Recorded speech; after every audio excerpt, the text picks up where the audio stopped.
Kisah Uwais Al-Qarni, pemuda yang terkenal di langit. Kisah ini bercerita tentang seorang pemuda bernama Uwais Al-Qarni yang hidup pada zaman Nabi Muhammad SAW. Nama Al-Qarni yang disematkan padanya memiliki arti yang dalam bahasa Arab, penghuni langit. Melalui kisah ini kita akan mengetahui siapakah sosok Uwais yang namanya sangat terkenal sampai ke langit. Ternyata hal ini terjadi karena ketaatan Uwais kepada ibunya. Uwais adalah seorang pemuda yang berasal dari negeri Yaman.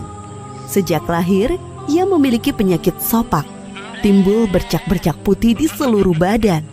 Uwais adalah pemuda yang soleh dan giat bekerja. Sehari-hari ia mengembala domba milik para tetangga untuk memenuhi kebutuhan hidup. Uwais tinggal berdua dengan ibunya yang lumpuh dan buta.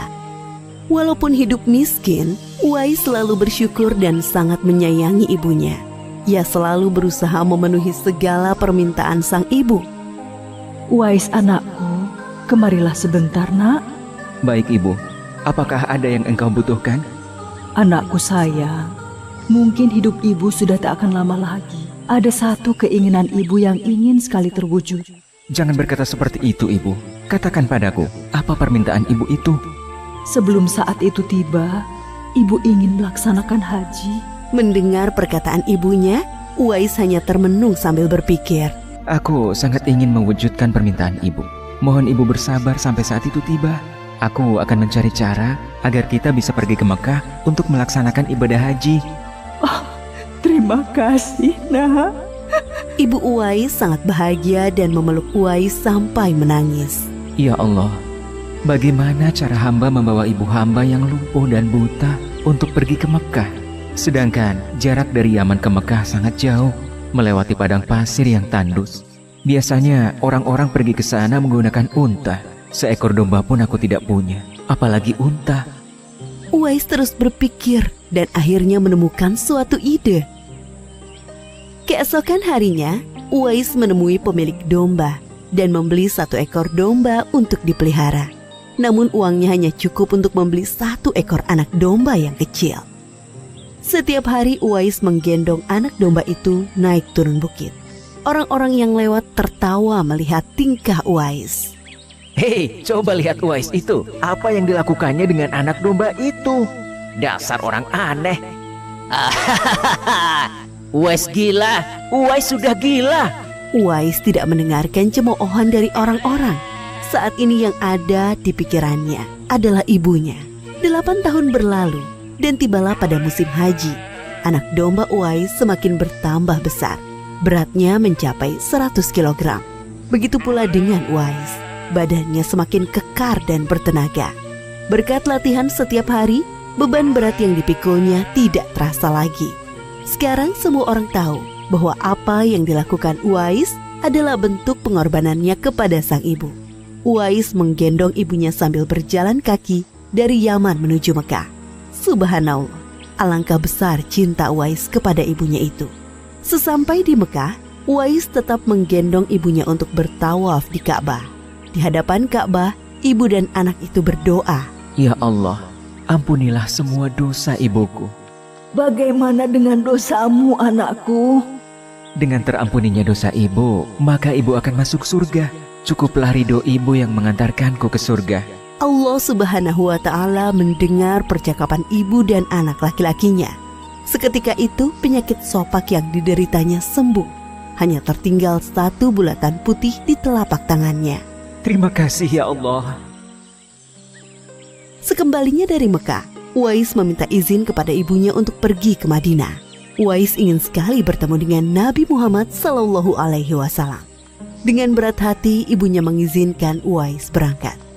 Setelah urusanmu selesai, cepat pulang ya nak. Sesampainya di Madinah, Uwais segera mencari rumah Nabi Muhammad SAW. Setelah menemukan, ia mengetuk pintu dan mengucapkan salam. Keluarlah istri Nabi, Aisyah radhiyallahu anha, seraya membalas salamnya. Apakah saya bisa bertemu dengan Rasulullah SAW? Maaf sekali, Nabi sedang tidak berada di rumah. Beliau sedang berperang dan tidak tahu pasti kapan kembali. Mungkin sebulan atau beberapa bulan lagi. Uwais dihadapkan pada dua pilihan, menunggu kedatangan Nabi atau segera pulang ke Yaman. Bayangan sang ibu yang tua muncul di benaknya. Baiklah kalau begitu, saya pamit. Ada seorang ibu yang tidak bisa saya tinggal lama-lama di rumah. Sampaikan salam saya kepada Rasulullah SAW jika beliau sudah kembali dari perang. Terima kasih. Uwais kembali ke Yaman dengan perasaan haru dan sedih. Di satu sisi Uwais sangat ingin bertemu dengan Nabi Muhammad SAW. Namun di sisi lain, ia sangat mengkhawatirkan kondisi ibunya. Akhirnya ia memilih untuk segera pulang ke Yaman. Peperangan telah usai dan Nabi Muhammad SAW pulang ke Madinah. Aisyah radhiyallahu anha menceritakan perihal pemuda yang mencari beliau. Nabi mengatakan bahwa Uwais adalah pemuda yang sangat taat kepada ibunya. Karena ketaatan kepada ibunya itu, nama Uwais sangat terkenal di kalangan penduduk langit. Seperti yang tersebut dalam hadis Sahih Muslim Syarah An-Nawawi nomor 2542, dikatakan bahwa sebaik-baiknya tabi'in adalah Uwais Al-Qarni. Saat Nabi Muhammad SAW berbincang-bincang dengan Umar bin Khattab dan Ali bin Abi Thalib, beliau menceritakan tentang sosok Uwais. Apabila kalian bertemu dengan Uwais, mintalah doa dan istighfar kepadanya. Dia adalah penghuni langit. Perhatikan di telapak tangannya ada tanda berwarna putih. Dulu sejak lahir ia menderita penyakit sobak. Namun atas kesalehan dan ketaatan kepada ibunya, Allah Subhanahu wa Ta'ala menyembuhkan penyakitnya.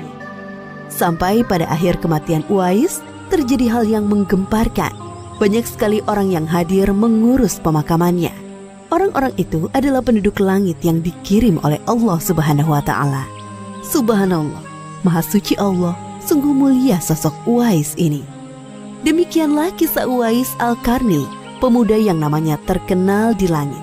Karena ketaatan pada ibunya, Allah Subhanahu wa Ta'ala meninggikan derajatnya. Dalam kisah ini dapat kita ambil pelajaran berharga bahwa kita harus berbakti kepada orang tua. Semoga kisah Uwais Al-Qarni ini menjadi pengingat agar kita selalu mendoakan kedua orang tua di setiap waktu dan menambah ketaatan kepada mereka.